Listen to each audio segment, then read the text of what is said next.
ձայնը կվերցնեմ, կտամ այնտեղ։ Մենք մեր դասին անցնենք։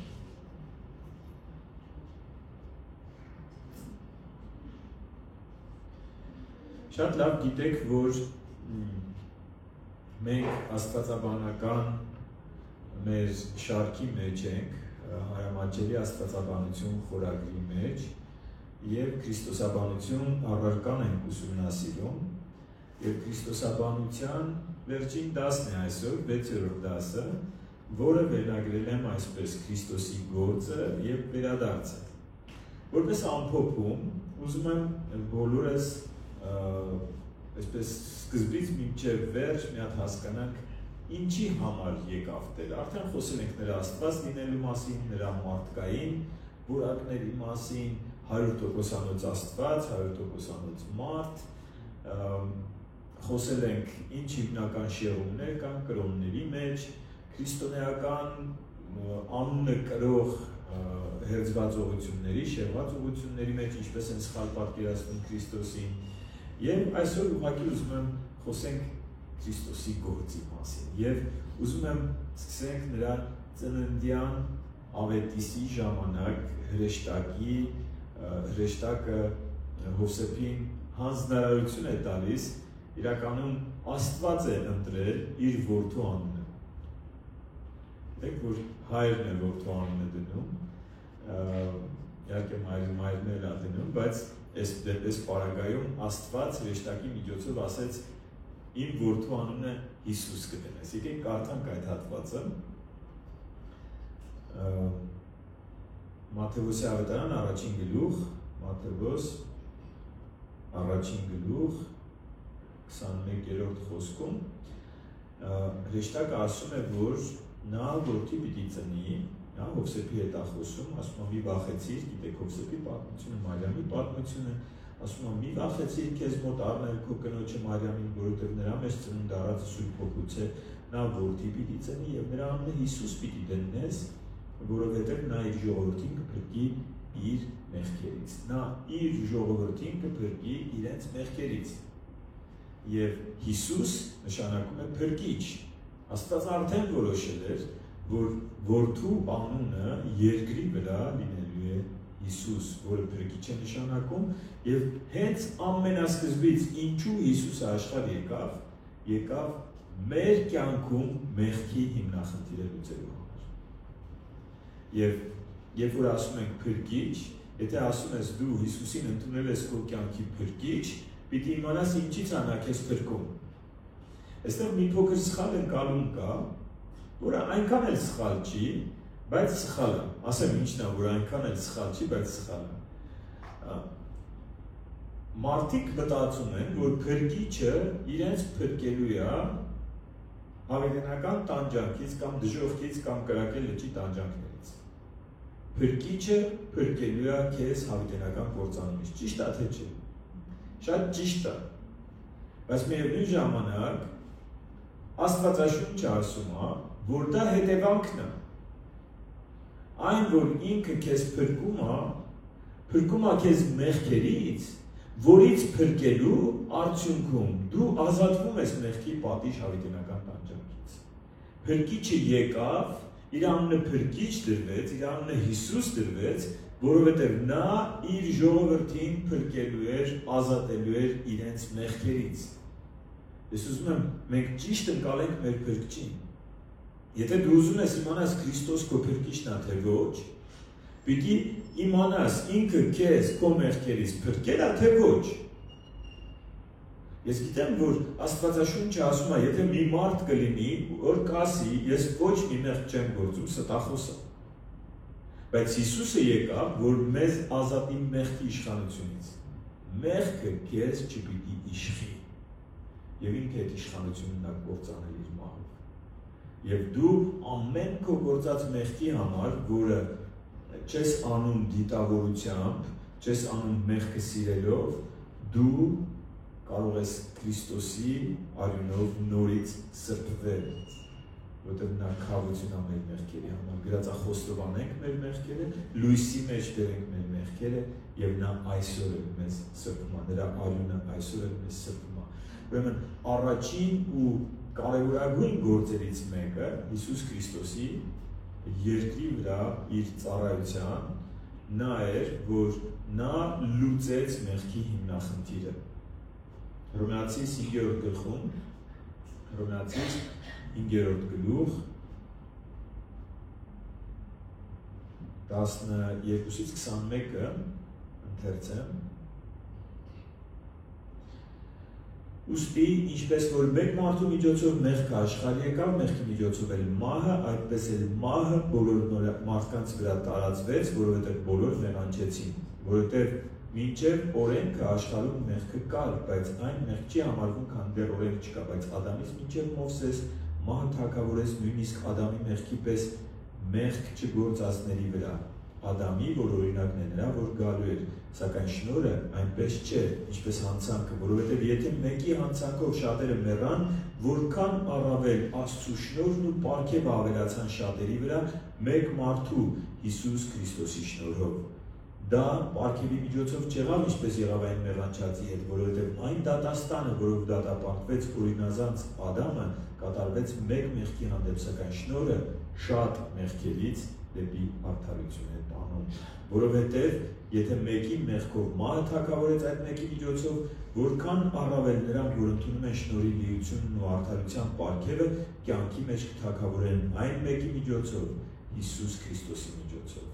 Արդ ուրեմն ինչպես մեկի հանցանքով բոլոր մարդիկ դատապարտվեցին, այնպես էլ բոլոր մարդիկ կարդարացվեն մեկի արդարությամբ, որ կյանք է տալիս, որովհետև ինչպես մեկ մարդու հնազանդությամբ շատերը մեղավոր եղան, այնպես էլ մեկի հնազանդությամբ շատերը արդարներ կլինեն։ Բայց օրենքը մեջտեղ եկավ, որպեսզի երևան գա հանցանքների բազմությունը, որովհետև որտեղ մեղքն ավելի եղավ, այնտեղ շնորհքն առավել շատացավ, որպեսզի ինչպես որ մեղքը մահվան միջոցով թագավորեց, այնպես էլ մեր Տեր Հիսուս Քրիստոսի շնորհը արդարությամբ թագավորի հավիտենական կյանքի համար։ Այսքան երկար ընթերցեցի, որպեսզի մենք հասկանանք, որ Տեր Հիսուսը աշխարհ եկավ Ադամի գործած սխալը ուղղելու համար։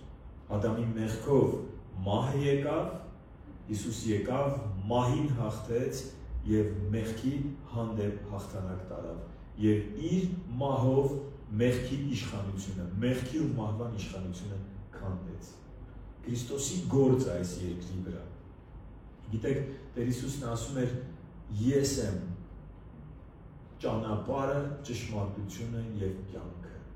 Հովհաննես 14-րդ գլխում ասագրված։ Եվ ոչ ոք որ մոտ չի գա, եթե ոչ ինձանով։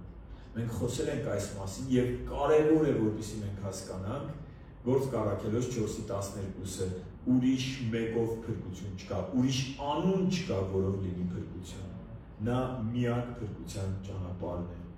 Եվ Հովհաննես 3:16-ը խոսում է այս մասին, որ Աստված սիրում է յուրաքանչյուր մարդու, դրա համար իր որդուն զոհեց, դրա համար իր որդուն տվեց,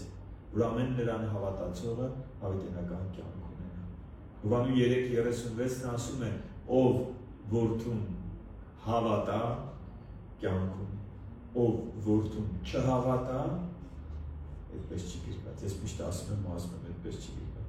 գրված է, ով որդուն չհնազանդվի, կյանք չի տեսնի եւ Աստծո բարգությունը կմնա նրա վրա, որտեղ հավատքը սիրելիներ մեզ մղում է հնազանդության։ Գիտեք, Տեր Հիսուսը եկավ եւ երկու բան եմ ուզում շեշտել այստեղ։ Տերը նայեք, ինչպես մեղքը մտավ աշխարհ։ Մեղքը մտավ ստությունով։ Հիշում եք, Սատանան Եվային խաբեց, մոտեցավ, գայթակղեց ու խաբեց, սուտ խոսեց, ասեց կեր ու կտեսնես, որ չես մեռ։ Եվ Եվան կերավ ու իր պատկերացումով չմեռավ, բայց անմահությունը կորցրեց։ Չհասկացավ Աստված ինչ էր ասել։ Եվ սուտ ու հանցանք իրար խառնվեցին։ Հիմա ինչպես է սա ուղղվում Քրիստոսի գործը, որպեսզի հասկանանք։ Տերը եկավ եւ ասեց. ես եմ ճշմարտությունը։ Նա խոսում էր ճշմարտությունը։ Քանի որ ստությունով էր մեղքը մտել այս աշխարհ, ինքը եկավ եւ ասում էր. իմ խոսքերը ճշմարտություն են։ Ես եմ ճշմարտությունը։ Եթե դուք իմ խոսքերը լսեք, եթե դուք իմ խոսքերին հավատաք, եթե իմ խոսքերը ձեր մեջ լինեն, կճանաչեք ճշմարտությունը, եւ ճշմարտությունը ձեզ ազատ կանի։ Քանի որ ստությունով էր մտել մեղքը,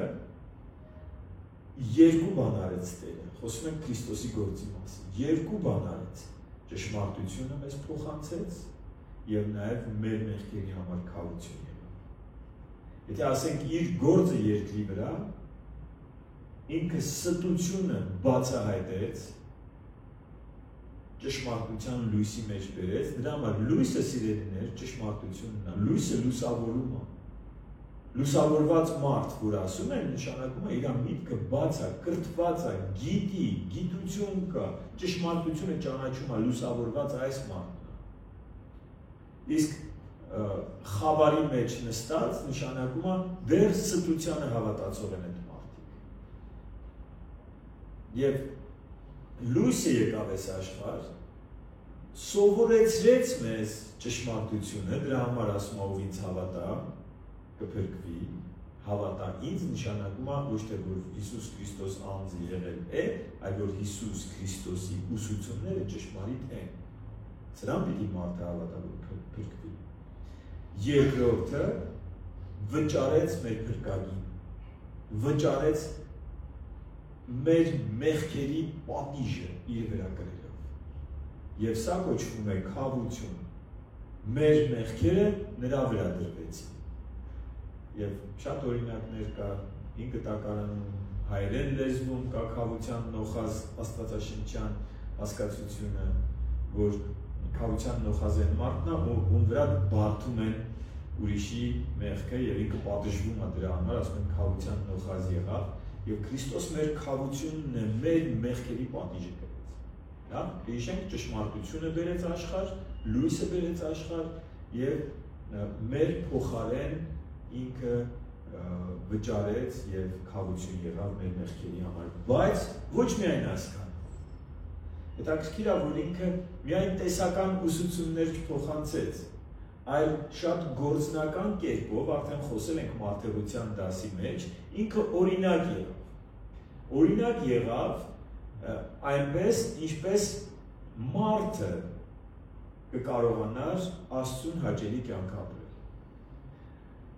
Սա շատ կարևոր է հասկանալ։ Նա վճարեց այդ թանկ արյունը, աստվածային գին ուներ, նրա վճարը աստվածային գին ուներ։ Դրա համար մեկ անձի վճարը ամբողջ մարդկության մեղքերի քավության հավասար եղավ, որովհետև թանկ արյուն էր թափվում, որովհետև ամենաբարձր դիրք ունեցող անձնավորության կյանքն էր դրված այդտեղ։ Տիեզերքի ամենաբարձր դիրք ունեցող, ամենամեծ իշխանություն ունեցողը իրեն զոհեց այն մարդկանց համար, ովքեր իրենք գուցե իրենց արժանի չեն տեսնում, բայց ինքը այդքան սիրեց մեզ։ Հիմա, բայց որպես օրինակ իր ուսուցումները մեզ փոխանցելով, ինքը ասում էր հետևեք իմ օրինակին, նմանվեք ինձ։ Հիշում եք, նմանվեք ինձ, որովհետև ես հեզ եմ եւ սրտով խոնարհ։ Եվ սա անում էր այնպես, որ ոչ ոք չկարողանա ասի, դե դու Աստված ես, դու կարաս դա անես, չէ։ Ինքը ասում է, ես անում եմ Աստծու հոգով, այդ նույն հոգին ձեր մեջ է բնակվելու եւ ձեզ էլ կզորացնի դա անելու համար։ Եկեք ընթերցենք Առաջին Պետրոս 2-րդ գլխից, Առաջին Պետրոս 2-րդ գլուխ 21-ից 25 խոսքերը։ Որովհետև դուք հենց այդ բանի համար կոչվեցիք, քանի որ Քրիստոսն էլ ձեզ համար չարչարվեց եւ ձեզ օրինակ թողեց, որ իր հետքերով ընթանաք։ Եվս մեկ անգամ իր գործը ճշմարտությունը բերեց, քավություն եղավ եւ օրինակ եղավ, որ իր ոտնահետքերով մենք ընթանանք։ Նա մեղք չգործեց եւ նենգություն չգտնվեց նրա բերանում, նախատվելիս նա փոխարենը չէր նախատում, չարչարվելիս չէր սպառնում, այլ հանձնվեց արդար դատավորին։ Նա մեր մեղքերն իր մարմնով խաչափայտի վրա բարձրացրեց, որպեսզի մեղքերից հեռանալով արդարության համար ապրենք։ Դուք նրա վերքերով բժշկվեցիք, որովհետև մոլորված ոչխարների պես էիք, բայց հիմա դարձաք դեպի ձեր հոգիների հովիվը և տեսուչը։ Օրինակ, նրա ոտնահետքերով, նրա պես չարին բարիով պատասխանելով, նրա պես ներելով, նրա պես սիրելով, նրա պես հնազանդվելով, և ոչ ոք, ովքեր արդեն գիտեն, որ Քրիստոսաբանության առարկայի հիմնարար մասերին ծանոթ են, ոչ ոք չի կարող ասել, որ դե դա Քրիստոսն էր, դրա համար կարողացան, չէ, գիրքը մեզ ասում է, ձեզ համար օրինակ թողեց, ճշմարտությունը, քավությունը, օրինակը, որ իր ոտնահետքերով մենք գնանք, և եկեղեցու մասին է խոսում, հիմա ինքը մեր հովվապետն է, ինքը եկեղեցու գլուխն է, և եկեղեցին իր մարմինն է։ Գիտեք, ես շատ դժվարանում եմ եկեղեցի բառը օգտագործել այն կառույցների առումով, որոնք Քրիստոսի խոսքով չեն առաջնորդվում։ Իրանք կարող է եկեղեցու տեսք ունենան, իրանք կարող է իրանց եկեղեցի անվանեն, իրանք կարող է իրանց պետական գրանցման մեջ անգամ եկեղեցի բառը ունենան, բայց մենք շատ զգույշ պիտի լինենք, որպեսզի կարողանանք տարբերել ճշմարիտ եկեղեցին մոլորված եկեղեցուց։ Ճշմարիտ եկեղեցին իր վարդապետությունը, իր քարոզությունը կառուցում է Քրիստոսի խոսքի վրա։ Որովհետև Քրիստոսի նպատակը, ասեց, ես աշխարհ եկա, որ որոնեմ և ապրեցնեմ կորածին։ Եկեղեցու նպատակը պիտի լինի մարդկանց փրկությունը։ Եկեղեցու նպատակը չպիտի լինի մարդկանց շատությունը իրենց հավաքույթներին։ Եկեղեցու նպատակը չպիտի լինի շատ լավ բան է բարեգործությունը, և դա հանձնարարություններից մեկն է, բայց գլխավոր նպատակը անգամ բարեգործությունը չպիտի լինի, այլ մարդկանց հոգիների փրկությունը։ Եվ եկեղեցին շատ այլ նպատակներ կարող ունենա, որոնք լավ բաներ են, բայց եթե մարդիկ ըստ Աստվածաշնչի սկզբունքների չեն փրկվում այդ եկեղեցու քարոզության խնամքի շնորհիվ, ես դժվարանում եմ եկեղեցի բառը օգտագործել այդ կառույցների առումով։ Եվ կարծում եմ յուրաքանչյուր քրիստոնյա, ով հավատում է Քրիստոսին, ճանաչում է Քրիստոսի առաքելությունը, գիտի ինչի համար ինքը այս աշխարհ եկավ, եւ եթե ինքը եկեղեցու գլուխն է, պիտի եկեղեցին գործի որպես գլխի, ազդակների, գլխի հանձնարարության հնազանդ մարմին։ Սա է եկեղեցին սիրելիներ։ Եվ Աստված հոգացել է Քրիստոսի գործերից մեկը այս երկրի վրա, որ ինքը Պետրոսին ասեց, քո վրա կկառուցեմ իմ եկեղեցին, որին դժոխքի դարպասները չեն կարողանա հաղթել։ Ամուր եկեղեցի, խոսքի նախանձավոր եկեղեցի, ճշմարտության հաստատություն, սյուն, որ անկախ ժողովրդի պահանջներից, անկախ հասարակության կարծիքից, եկեղեցին իրավունք չունի շեղվելու Աստվածաշնչի ճշմարտություններից։ Սա է եկեղեցին։ Եվ այսպիսի եկեղեցու գլուխն է Քրիստոս։ Չէ՞ այսօր եկեղեցիներ կան, որ ինչ նպատակ ասես կա իրանց օրակարգում, բացի մարդկանց հոգիների փրկությունը։ Կան նաև, որ հոգիների փրկության համար շատ են մտածում, բայց իրենց կարծիքով, օրինակ մարդուն մկրտեցին, ինքը արդեն փրկված է։ Իհարկե այդպիսի բան չկա, առանց հավատքի չկա փրկություն։ Փրկությունը մկրտությունով չի, եւ մկրտությունը աստվածաշնչյան, եւ կարևոր փրկությունը հավատքով է։ Չկա ապաշխարություն, չկա փրկություն։ Կա ապաշխարություն, հավատք Քրիստոսի խոսքերի հանդեպ, Քրիստոսի ուսուցումների հանդեպ, կա փրկություն։ Գիտեք, Տերը կատարելապես իր գործը ավարտեց երկրի վրա, հիշում եք, վերջին խոսքերը խաչի վրա կատարված է։ Կատարված է։ արեցի, ինչի համար որ հանձնարարել է իր հայր, ես կատարեցի ու ամբողջովին կատարեցի քո հանձնարարությունը, կատարյալ գործ,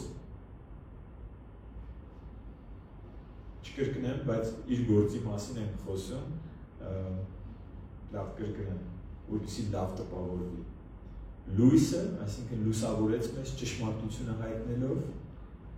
եւ ամեն խոսք, վարդապետություն, կարծիք, փիլիսոփայություն, որ Քրիստոսի խոսքերին հակառակը, ինքը մոլորություն ու խավար։ Ով կուզի լինի, ինչ կուզի լինի, ամբողջ աշխարհը հետևի այդ վարդապետությանը, սա խավարը եւ տանում է դեպի գործարան։ Միայն Քրիստոսն է ճշմարտությունը։ Քավությունը մեր մեղքերի համար, որ իր մեծ սիրո դրսևորումն է, օրինակը, որ թողեց մեզ, ինչպիսի կյանքով պիտի ապրենք, ում պիտի նմանվենք, եկեղեցին, որ հոգած մեր հոգևոր աճի համար, որ ինքը մարմնի գլուխն է, նաև մեզ հանձնարարություն տվեց շարունակելու իր առաքելությունը, որ գրված է Ղուկաս 19:10 կորածին որոնելու եւ ապրեցնելու, եւ նաև գրված է, որ հիմա հոր աջ կողմում նստած բարեխոսում է մեզ համար։ Իր գործը շարունակվում է եւ ինքը բարեխոսում է մեզ համար։ Եվ ուզում եմ կարդալ Հռոմեացիս 8-րդ գլխից, տեսնեմ ժամանակս թույլ է տալիս ինձ, Հռոմեացիս 8-րդ գլուխ, ընթերցենք 28-35 հատվածը, շատ լավ հատված է, շատ հայտնի խոսք, 28-րդ խոսքը, բայց գիտենք, որ ամեն ինչ գործակից է լինում նրանց բարիքի համար, ովքեր սիրում են Աստծուն եւ կանչված են նրա կամքով, որովհետեւ նրանց ում սկզբում ճանաչեց, նախասահմանեց կերպարանակից լինելու իր որդու պատկերին, ում նմանվենք, ուզում ես քո նախասահմանությունը իմանաս, որդուն նմանվելն է քո նախասահմանությունը։ Նույնը գրված է, երբ որ եկեղեցու մասին է խոսում, Պողոս առաքյալը Եփեսացիս 4-րդ գլխում, հոգևոր աճը ասում է մենք աճելով նմանվում ենք Քրիստոսին։ Նա նախասահմանեց կերպարանակից լինել իր որդու պատկերին, որպեսզի նա անդրանիկը լինի բազում եղբայրների մեջ։ Եվ որոնց նախասահմանեց, նրանց նաև կանչեց, որոնց կանչեց, նրանց նաև արդարացրեց, որոնց արդարացրեց, նրանց նաև փառավորեց։ Արդ ինչ ասենք այս բաների մասին, եթե Աստված մեր կողմն է, ով է մեզ հակառակ։ Նա որ իր որդուն էլ չխնայեց, այլ մեզ բոլորիս համար նրան մահվան մատնեց, ինչպես նրա հետ մեզ ամեն ինչ չի շնորհի։ Ով է որ Աստծու ընտրյալներին մեղադրելու է, Աստված է որ արդարացնում է։ Ով է որ դատապարտելու է, Քրիստոս Հիսուսը որ մեռավ, ավելին հարություն առավ, Աստծու աջ կողմում է եւ մեզ համար բարեխոս է։ Արդ Քրիստոսի սիրուց մեզ ով կբաժանի, տառապանքը, նեղությունը, հալածանքը, սովը, մերկությունը, վտանգը, սուրը, ինչը կբաժանի մեզ Քրիստոսի սիրուց։ Սիրելիներ, Քրիստոս հոր աջ կողմում է։ Եվ եթե դու այսօր անցնում ես դժվարություններով, նեղություններով, տառապանքով, գուցե դա հոգևոր կյանքում խնդիրները, հիշի, որ ինքը հոր աջ կողմում բարեխոսում է մեզ համար։ Եվ հայրը, որ իր որդուն չի խնայել մեր փրկության համար, մեզ մեր նեղ ճանապարհի դժվարությունների մեջ երբեք մենակ չի թողնում։ Նրա գործը շարունակվում է։ Նա հարություն առած Տեր է։ Եվ իր աշակերտներին ասեց, եթե դուք իմ հանձնարարության մեջ գտնեք ձեր կյանքի իմաստն ու նպատակը, այդպես չի ասել իհարկե, բայց ասեց հանձնարարեց, որ ավետարանը տանեմ մինչև աշխարհի ծայրերը, ասեց, եւ ես ձեզ հետ կլինեմ ամեն օր մինչև աշխարհի վերջը։ Նա մեզ հետ է, նա մեր կողքին է, նա հոր աջ կողմում բարեխոսում է։ Եվ ով է որ դուրս գա հավատքի ժողովրդի դեմ, Աստված որ մեր կողմից է, ով է որ մեզ հակառակ լինի։ Հրաշալի է Քրիստոսի գործին ծանոթանալը։ Նա արել է 2000 տարի առաջ երկրի վրա եղած ժամանակ եւ այսօր էլ շարունակում է իր գործը, իր առաքելության մեջ մտած, իր մարմնի անդամ դարձած հավատացյալների կյանքում։ Եվ նրա շնորհը բավարար է մեզ ամեն նեղությունով անցնելու համար։ Ինչպես Պողոս առաքյալի Տերը պատասխանեց իմ շնորհը քեզ բավարար է։ Ես չգիտեմ ինչ դժվարությունով ու նեղությունով ես դու անցնում, բայց նրա շնորհը այսօր էլ գործում է։ Ինչպես Պողոսին էր ուժ տալիս իր շատ ծանր իրավիճակներում, եւ նա հավատարիմ մնաց մինչև վերջ կարողացավ ասել բարի պատերազմը պատերազմեցի, ընթացքը կատարեցի, հավատքը պահեցի, այնպես քեզ, ինձ եւ ամեն Քրիստոսին հավատացողին այդ շնորհը զորացնում է, որով կարողանում ենք ասել Պողոս առաքյալի նման ամեն բան կարող եմ ինձ զորացնող Քրիստոսով։ Գիտեք, շատ կարևոր է հասկանալ, երևի սրանով կավարտեմ, շատ կարևոր է հասկանալ ապաշխարությունը։ Ես ուզում եմ, որպեսզի մարդը, գիտեք, ասեցինք, չկա ապաշխարություն, չկա փրկություն։ Իսկ ինչ է ապաշխարությունը։ Հռոմեացիս 10-րդ գլուխ 9-ից 17-ը ընթերցեմ, Հռոմեացիս 10-րդ գլուխ 9-րդ խոսքից։ Որովհետև եթե Քրիստոսին քո բերանով Տեր դավանես եւ սրտումդ հավատաս, որ Աստված նրան մեռելներից հարություն տվեց, կփրկվես։ Շատերը սրտով հավատում են, բայց բերանով չեն դավանում։ Բերանով դավանելը կարևոր է, եւ բերանով դավանելը այն չի, որ մարդը ասում է, ես դավանում եմ, որ ես ընդունել եմ Քրիստոսին Տեր։ Դավանել նշանակում է դավանել։ Դավանանք գիտեք ինչ է։ Դավանանք այն է, ինչ որ դու ապրում ես։ Դու պիտի դավանես քո Քրիստոսի աշակերտ լինելը։ Դու պիտի չնմանվես, դու պիտի տարբերվես, եւ ոչ թե տարբերվես քո հագուստով կամ քո խոսելաոճով, չէ, տարբերվես քո սրբությամբ։ Որ քեզ հարցնեն, գրված է, որ քեզ հարցնեն քո միջի եղած հույսը, անհնար է, գիտեք, Տեր Հիսուսն է սովորեցնում, անհնար է վերմակի տակ լամպը, գիտեք, ճրագը վառել, մեր լապտերների մասին չի խոսքը, կրակով ճրագների մասին է խոսքը եւ ծածկել վերմակով, գրվանի տակ դնել, անհնար է, պիտի բարձր տեղ դնես, որ լուսավորին դա, որ քո շրջապատի մարդիկ են փրկվեն։ Եվ դավանելը սա է։ Չեմ ասում դուրս գանք փողոց, ասենք մենք հավատացյալ ենք, մենք Քրիստոսի աշակերտն ենք կամ դրոշ մի հատ պահենք ամեն մեկս մեր ձեռքին, որի վրա գրված է Քրիստոսի աշակերտ, չէ՞։ Բայց երբ որ դու սրբության կյանք ապրես, երբ որ դու տարբերվես աշխարհի սկզբունքներով չապրես, քեզ հարցնելու են։ Երբ որ ինձ խմիչք են առաջարկում անծանոթ միջավայրում եւ ես մերժում եմ, առաջին հարցը որ տալիս են հետեւյալն է՝ վարորդ ես, մեքենայի ղեկին ես, ասում եմ ոչ։ Այսինքն վարորդ եմ, բայց դրա համար չի որ չեմ խմում։ Եվ ես չեմ սպասում երկրորդ հարցին, ես ինքս եմ ասում, հավատացյալ եմ։ Եվ ես դա արել եմ, ես աշխատել եմ թե միջազգային կառույցներում, թե նախարարությունների հետ, ես թող ամաչեն մեղք գործողները, հավատքի կյանքով ապրողները չպիտի ամաչեն։ Ոմանք եղել է վերաբերմունք են փոխել, Աստված իրանց հետ կաղոթենք իրանց համար, ոմանք եղել է հարցեր են տվել, շատ անգամ քո դավանությունը ճանապարհ է բացում վկայության համար։ Հաջորդ հարցը, որ եկեղեցուց եք, ավետարանական, մարդը եղել ասել է վայ ափսոս, ես նենց լավ կարծիք ունեի քո մասին, ասել եմ իսկ ինչու կարծիքդ փոխվեց, գիտեմ որ ավետարանական եկեղեցում ծանոթ չեն մարդիկ, այս աշխարհի, չար աշխարհի այս ինֆորմացիոն մեքենան ավետարանականներին աղանդավորների հետ է շփոթել։ Հայաստանում գոյություն ունի ազգային անվտանգության ռազմավարություն, փաստաթուղթ, որ ինտերնետում յուրաքանչյուր մեկը կարող է ծանոթանալ, եւ այնտեղ գրված է, որ ազգային արժեք է համարվում հայ առաքելական եկեղեցին, հայ ավետարանական եկեղեցին եւ հայ կաթոլիկ եկեղեցին։ Եվ այնպիսի հայ մեծեր, ինչպիսիք են օրինակ Հրանտ Դինքը, Վիլյամ Սալոյանը եւ շատ այլ անուններ, ավետարանական եկեղեցու զավակներ են եւ ավետարանական եկեղեցին զորավոր գործ է արել հայ ժողովրդի համար եւ նվիրյալ զավակներ ազգային հերոսներ է տվել։ Մարդիկ տեղյակ չեն։ Եվ մարդիկ տեղյակ չեն, չի նշանակում դու պիտի ամաչես քո հավատքի համար։ Դու պիտի լուսավորես։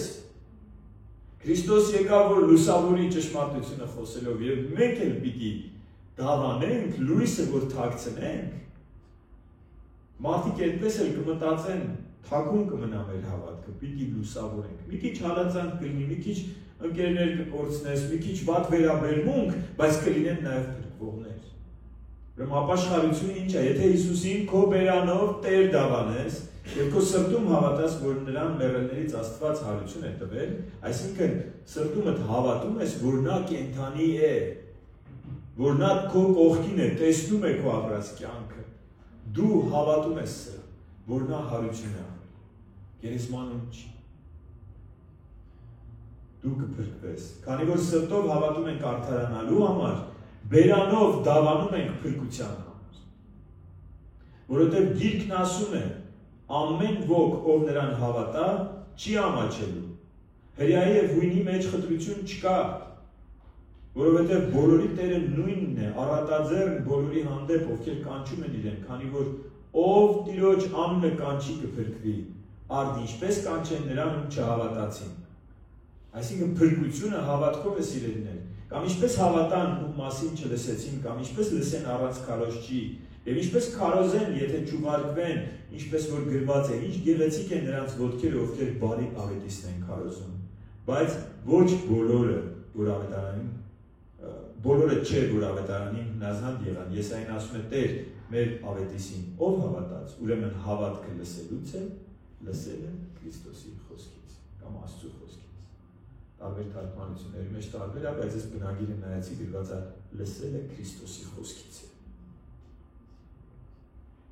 Մարմնով աշխարհ գալը, ուսուցումները, քավությունը, զոհը,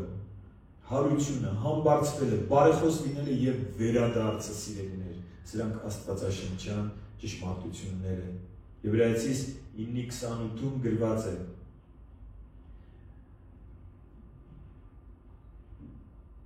Նույնպես էլ Քրիստոսը շատերի մեղքերը վերցնելու համար մեկ անգամ զոհաբերվեց, իսկ երկրորդ անգամ կհայտնվի առանց մեղքի իրեն սպասողների փրկության համար։ Եվ հավատքը նաև այս սպասումը իր մեջ ունի, որ մենք սպասում ենք նրա վերադարձին եւ սպասում ենք սրբությամբ, որովհետեւ հիշում եք, որպես սուրբ կույս կկանգնեցնեմ քեզ Տիրոջ առջև, այսինքն եկեղեցին պիտի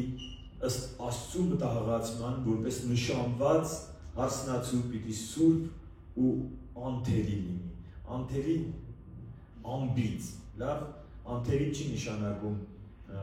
ասենք հարսը այն ժամանակ նշանում էին հարսին եւ մի քանի ամիս, կարող է տարի տևեր, փեսան գնում էր, հետո վերադառնում էր անակնկալ եւ այս հարսը պիտի սպասեր մաքրությամբ եւ այդ հոգեվոր մաքրությունը Տիրոջ առաջ ուղիղ կյանքն է։ Նա չի որ դու չսայթակես երբեք, չէ, մենք կարող ենք սայթակել, բայց մենք պիտի ուղիղ լինենք Տիրոջ առաջ եւ ապաշխարող լինենք եւ սրբության կյանքի մղում պիտի ունենանք, հասկանալով որքան մեզ ներվեց։ Գրված է ում շատ ներվեց, նա շատ սիրեց։ Խաղաղություն եւ ուրախություն պիտի ունենանք մեր սրտում, որովհետեւ Տեր ասեց իմ խաղաղությունն եմ տալիս ձեզ եւ իր ուրախությունը տվեց մեզ։ Կյանքի դժվարությունները հաղթահարելու զորություն պիտի ունենանք, որովհետեւ նա կենդանի է ու զորացնում է մեզ։ Քրիստոսի գործը գործելու զորություն պիտի ունենանք, որովհետև Աստված խոնարհներին շնորհք է տալիս, եթե խոնարհության մեջ մնանք զորության պակաս չի լինելու մեր կյանքում։ Եվ նաև պիտի ուշադիր լինենք եւ հիշենք, որ միշտ սպասենք Փեսայի վերադարձին եւ չթմրենք եւ մեր յուղը մեր ճրագակալների մեջ չպակասի, այլն իմաստուն կույսերի պես միշտ Տիրոջ հետ մեր հարաբերությունը բորբոքված, կրակոտ պահենք, չխամրենք, առաջին սերը չկորցնենք եւ կրակով բոցավառված կյանքի դժվարությունները հաղթահարելով Տիրոջ գործը գործենք այս երկրի վրա, իր առջև ուղիղ կյանք ապրենք, սրբությամբ փափագի մեջ լինենք եւ հասունանանք, նմանվենք, նրա ոտնահետքերով քայլենք, որովհետեւ ամենը ինչը որ մեզ պետք է կյանքի եւ աստվածապաշտության համար Աստված հոգացել է։ Մեզ մնում է ուղղակի հավատանք ճշմարտությանը եւ ապրենք այդ ճշմարտությունը։ Հույս ունեմ, որ այս դասընթացը օգտակար էր Քրիստոսին, նրա գործը, նրա էությունը ճանաչելու հարցում։ Իհարկե կխնդրեմ աղոթեք հետագա դասընթացների համար։ Առաջարկում եմ կանենք աղոթքի եւ գոհանանք Տիրոջից։